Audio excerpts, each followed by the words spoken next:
I'd like to welcome you to this very special episode of Moments with Mo, and I have a special guest on the show tonight, and it's the APC presidential candidate, His Excellency General Mohammadu Buhari.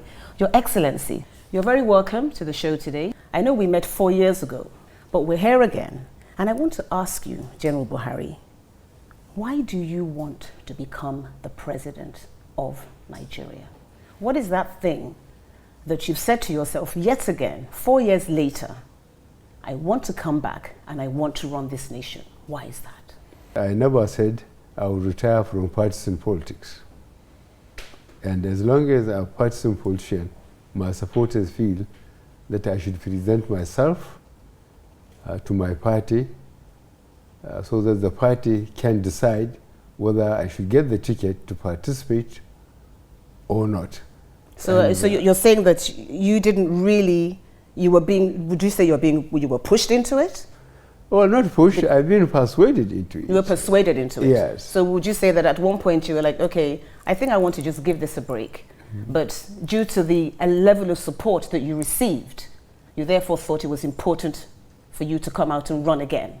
Certainly, and I think the recent primaries conducted here in Lagos, I think convinced all those that are interested and are following the political development that the party has really decided, you know, to give me the ticket to contest this year's election on the 14th of next month. So when you won that primary, how did you feel? Well, I feel great in the sense that after all, the delegates from all over the country have decided that I'm the best candidate for the party. And it was so transparent and open. Mm-hmm.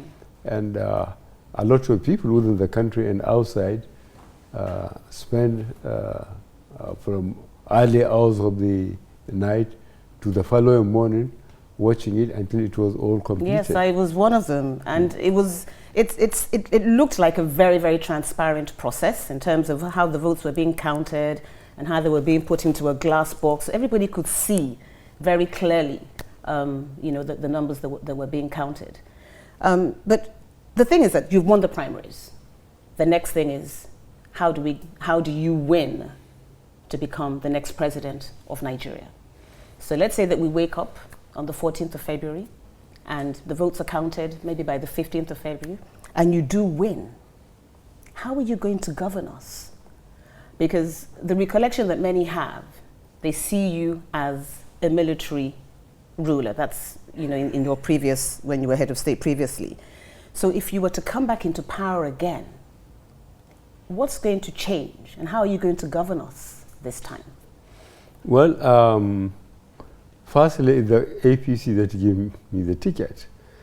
And if I subsequently win the election, then I have to go by APC manifesto. And what has been realized by the party are two fundamental issues. Two fundamental issues? Yes, okay. Security and the economy. Okay. I just want you to share with us your leadership style. I mean, how would you lead? I mean, if there was a particular issue that had to be resolved, I mean, what's your leadership style? Would you sort of just say, let's put it to a vote? Or would you say, do you believe in something so passionately that you're going to say this is the way that you would like to see it done? I think whichever form of government, whether military or civilian, but more particularly the multi-party democracy system, you have to go by the constitution. And going by the constitution, that means the three tiers of government, the executive, the judiciary, and the legislature, has to be seen by the people, by Nigerians, to be satisfied that each of the constitutional body is allowed to perform according to the constitution. Okay. So really, one style is limited by the constitution. By the constitution, okay. Now, you said earlier on, and that actually brings me to my third question, about the fact that the APC is going to focus on two key areas, which is the economy and the security of our nation. These are two massive challenges that we face as a country today. So when you do become the president, taking the constitution as the guideline, how are you going to attempt to deal with the issue of the economy? How do we get the economy back to where we want it to be? And how do we deal with the issue of security in our nation today? Well, I think what I like to believe is that the security is the first thing. Because if the country is not secure, for example, in the northeast now, the security is virtually frustrated in the sense that bombs are planted in motor parks, in the markets, in churches and mosques. Absolutely. So people are scared. People hardly go to the market and freely. So if you stabilize the country security-wise, then people can move freely. So how do you get to the point from, because if you take over on the 14th, I mean when you're sworn in May, how will things change? What are you going to put into place to ensure that we are safe as a nation? How do you stop Boko Haram from being Boko Haram? How are we going to deal with that issue? Well, we have to deal with what is in the ground, on the ground. And our government has the capacity to deal with issues spontaneously, several issues. In the sense that no government can have the power to solve its problem immediately. We have to inherit the problems. Why the Nigerian military, not even to talk of the police, haven't been able to stop the insurgency in the northeast? And then quickly see how we can mobilize to stop it. And one of the ways is to get the neighboring countries, Cameroon, Chad, and Niger. I suppose the president should sit with them and tell them that our borders are so wide and so big. So do you think it's because our borders are porous? You have to deny the the Boko Haram elements from getting training facilities outside Nigeria and bringing weapons in. But do you think that the current government hasn't done that? It has done it. It did it, but it did it rather late. Okay, so if you are listening to the news program, you find out Cameroon seems to be fighting Boko Haram more than Nigeria. Okay, so you're going to be looking at so your strategy would be to look at the bordering countries. Exactly, secure our borders so that the terrorists are not able to get training facilities, neither to get weapons inside the country. But what about those that are already in our country? What do we do with those that are on ground? If we can stop the terrorists from getting weapons and provisions for making bombs and so on, then internally we can effectively use the military to contain them. Back to the economy. Yes. Now, it's nearly 200 to 1. Nearly 200 naira to $1. Mm-hmm. How are you going to get our economy back on track? What are the things that you're going to do to stop us from being a monoproduct country whereby everybody seems to just be relying on the production of oil and gas? What other things will you do to ensure that we get the economy moving? I think we have to move rapidly to improve agriculture.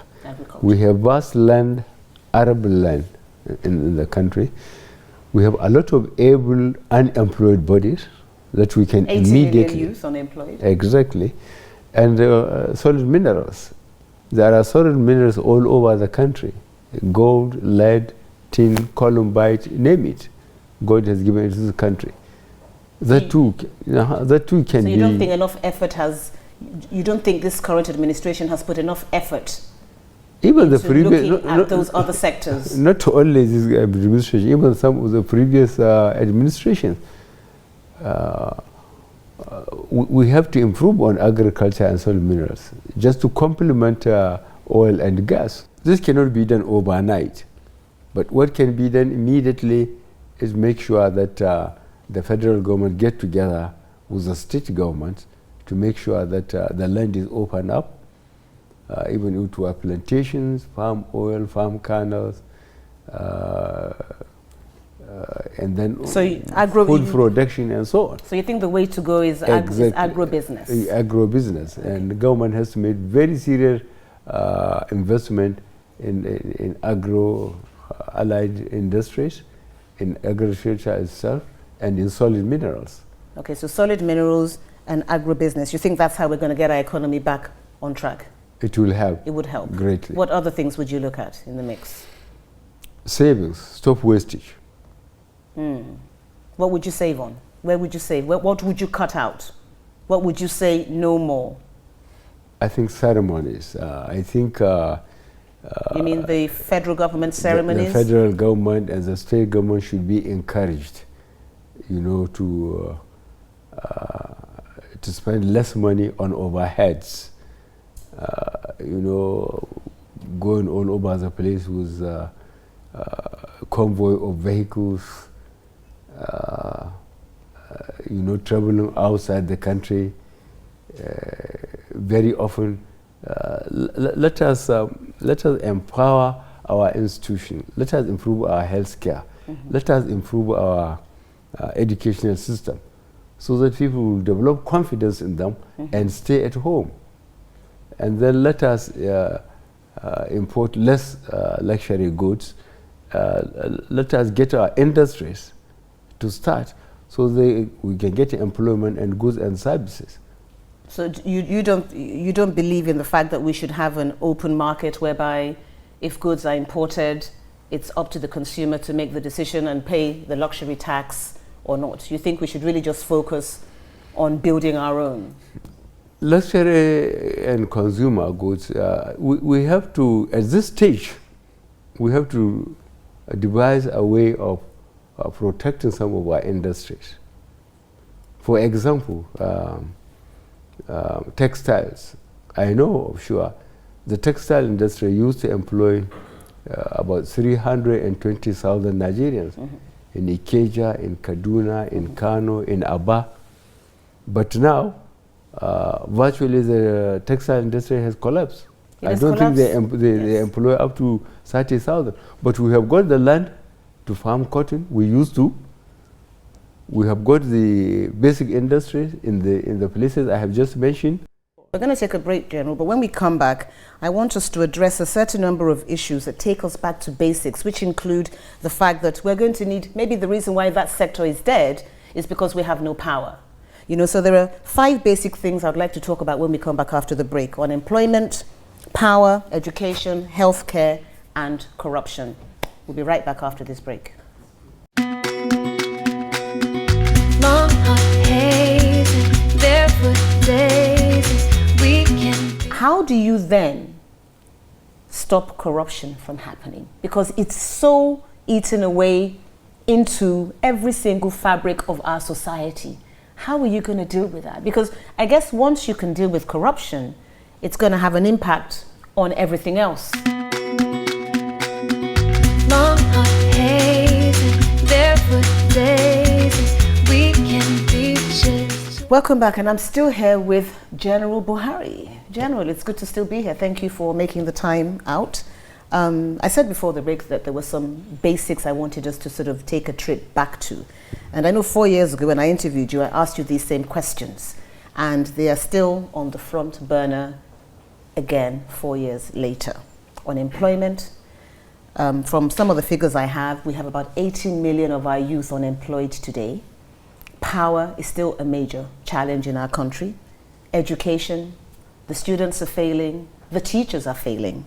Healthcare, and of course corruption.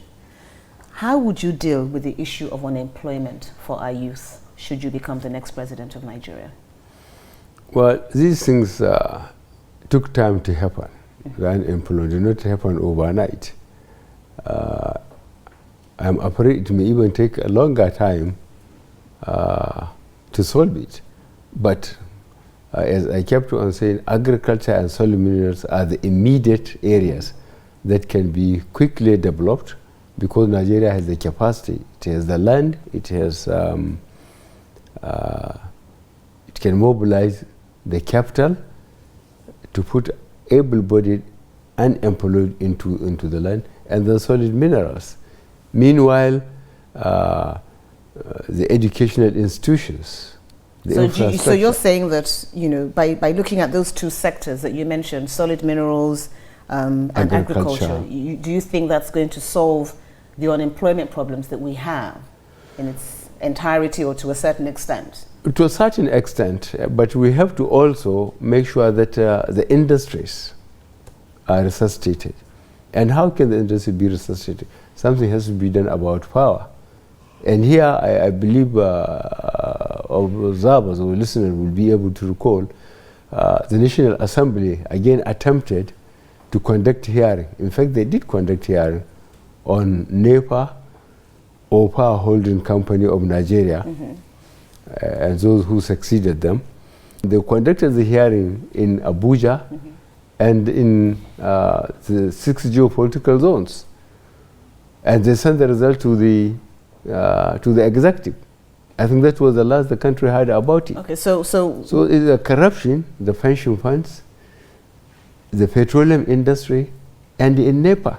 Okay, so how would you deal with the issue of ensuring, because unemployment, you said we should look at those two sectors. That would, to a certain extent, sort of improve unemployment. But, you know, maybe that won't solve all the problems we have with unemployment. But power, fine, there may be a hearing, but how would you deal with our power situation? How will you ensure that the average Nigerian can have light to do their work? What are the key things that you think needs to happen to ensure that, you know, that this problem goes away, and it goes away once and for all? I think during the course of hearing, it was clear that about 20 billion United States dollars was spent on power. So basically you're saying that the reason that we don't have power today is because of corruption? It's corruption. Right. Because we are not able to properly award contract maybe to competent firms, you know, that can either do the transmission or the creation of power in terms of either thermal stations or improving the hydro powers we have in form of Kayenji, Shiroro, Jebba, and perhaps did Mambila or do Mambila. But would you continue with what the current administration is doing? Because there seems to be something being done about power. There's lots and lots of smaller IPP stations being set up now. General Electric is in Nigeria. They're partnering with the federal government on sort of improving the power sector. Would you continue with those policies by this current administration? Would you change them? What would you do differently with regards to ensuring that we do get power as a nation? Well, the situation has to be studied closely in the sense that you cannot stop projects halfway through just because that policy has failed. But you have to see how you can improve it, because an investment must have been made along the line. You cannot just throw away that investment, but try to improve on it. Improve on it. I gave you an example of the hydropower we have. If you improve Kayenji, Shiroro, Jebba, and then you do Mambila, which feasibility study has been completed, that will complement the thermal stations in the oil producing areas. Okay. So basically you're going to work with what we have, but just improve what you the have current on administration the ground. is working on. Exactly. Okay. Now education. Our teachers are failing. Our students are failing. You know, how would you deal with the issue of improving this particular sector? The universities are still on strike for literally half, you know, of their sort of annual years. Well, I criticized the government earlier on when there was this national conference, which was not constitutional. And they said they voted 7 billion naira for it.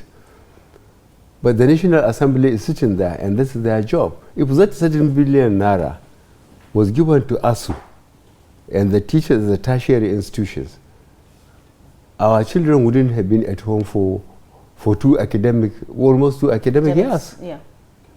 So this wrong priority of the government has really ruined the country in terms of destroying the infrastructure, destroying education, and destroying healthcare. So I'm going to go straight on to corruption. How do you then stop corruption from happening? Because it's so eaten away into every single fabric of our society.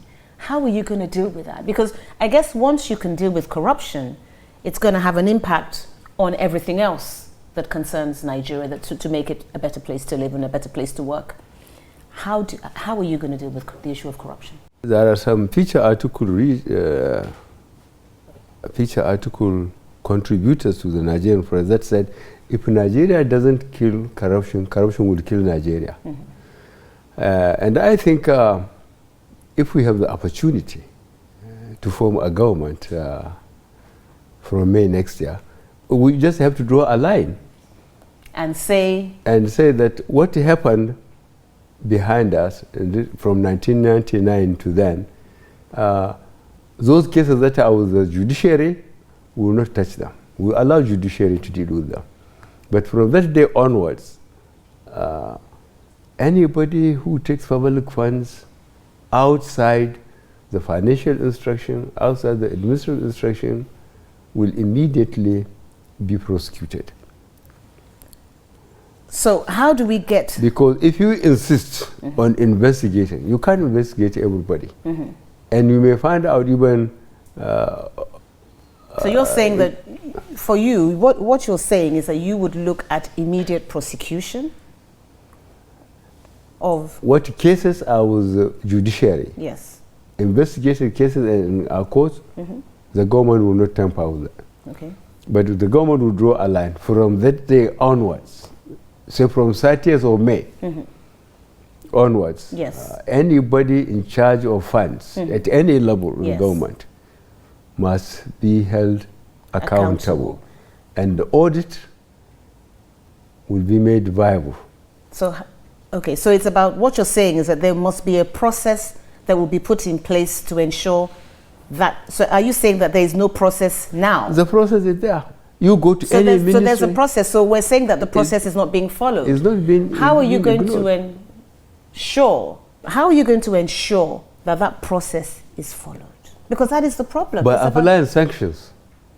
If you go to any ministry, any prestataire, there is financial instruction, there is administrative instruction, but they are ignored. So we're going to make sure. So how do we make sure that they're not ignored? By applying sanctions. Sanctions? Yes. So, General, what you're saying is that corruption will be dealt with by ensuring that there are adequate sanctions imposed on the guilty party from 30th of May onwards. Yes. It will not be tolerated in any way, shape, or form. Correct. Right, okay. But how do we then, the people, hold you accountable to that promise that you've made us? Because we will tell them that there are enough laws in the country for accountability. Public funds, any public fund from the Treasury must be properly seen to have been utilized according to the law. And there is structure on the ground about auditing system from top to bottom, Ministry of Finance, Central Bank, to ministries, to parastatals. They should be followed. So you're saying that you're going to run your government and your administration strictly by the book? Well, you can call it by the book, but then laws are meant to be obeyed. Yeah. And the checks on balances must be applied. 60% of Nigeria's population today is our youth. How are you going to cross that generational divide? Do you tweet, Facebook? How are you going to sort of interact with this new generation, our leaders of tomorrow? Some of them even are leaders of today. Well, they are part of the society. They are going through all the discomfort the society is going through. You have mentioned the quality of education. They are the biggest victims. Absolutely. But you cannot build classrooms, equip them, put qualified teachers by decree. The damage has been done. So we're going As you ask, students fail tests, teachers fail tests. Yeah. How can you break that vicious circle?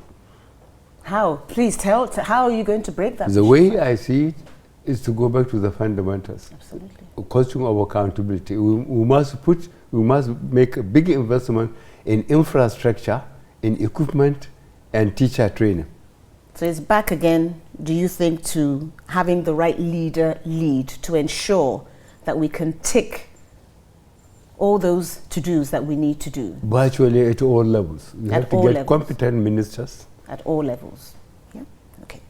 Now, talking about, leadership, your running mate is Professor Osinbajo. How do you intend to work with him? You both have different religious beliefs. You come from different backgrounds. He is your running mate. Tell us a little bit about how you would run together with him in terms of how you would lead with him. This is how Nigeria is. Mm-hmm. Back to the Constitution. It takes all sorts. The Constitution of Nigeria guarantees freedom of religion. You can be anything. Muslim, Christian, animist, atheist, but you are a Nigerian. First and foremost. But the fundamental responsibility of government is to secure life and property of all Nigerians. And he's going to be an asset. Mm-hmm. I am a Muslim, okay. He is a Christian. Mm-hmm. He has experience. He has been a Commissioner of Justice and Attorney General of Lagos State. Mm-hmm. And Lagos as a state is a small Nigeria. There Absolutely. are all tribes and everybody. It used to be even the headquarters of the capital of the country. Absolutely. So he has got the background. Mm-hmm. So you think together that you're a formidable team? Exactly. And I also understand he is a minister in one of the very strong churches. Yes, yes, absolutely, absolutely. So, should you win, General? Should you win, what would you try to achieve in your first 100 days in office?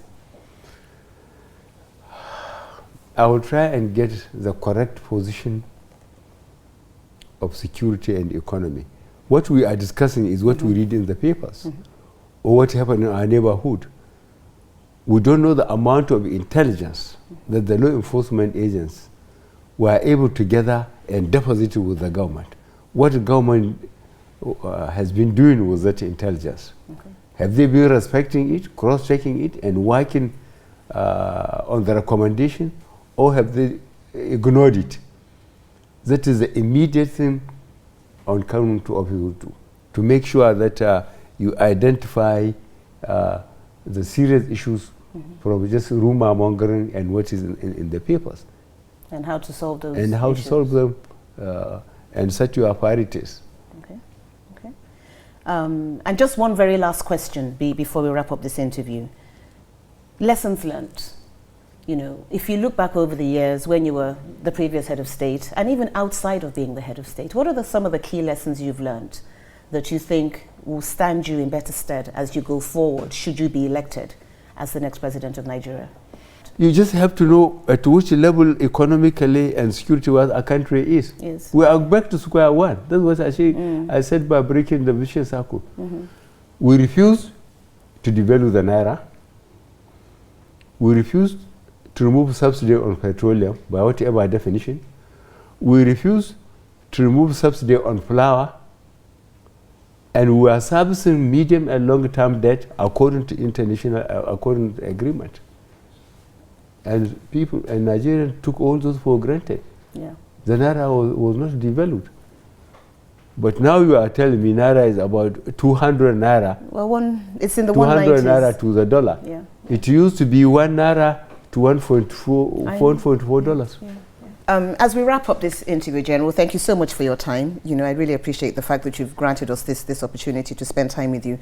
But what closing words would you have for our audience today on Ebony Life Television, watching this, this very special interview?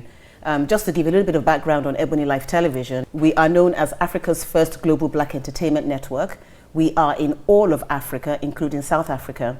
And our main key demographic are the youth, aged 18 to 34, which is 60% of Africa's population today. What would you like to say to them? Anybody in opposition, if it is a couple with their family and so on, let them please ask Nigerians to get their PVC, permanent voters card. Go and get your permanent voters card. One. Go and vote. Go and vote and make sure your vote count. Yes, make sure your vote counts. This is the biggest favor they will do to themselves and to their country. Yes, exactly. Please, the General has said it. Please pick up your PVCs and go out and vote. That's the most important thing we can all do as Nigerians. General, thank you so much. It's been an honor and a pleasure again catching up with you. And to our viewers at home, thank you so much for watching. Do have a good night.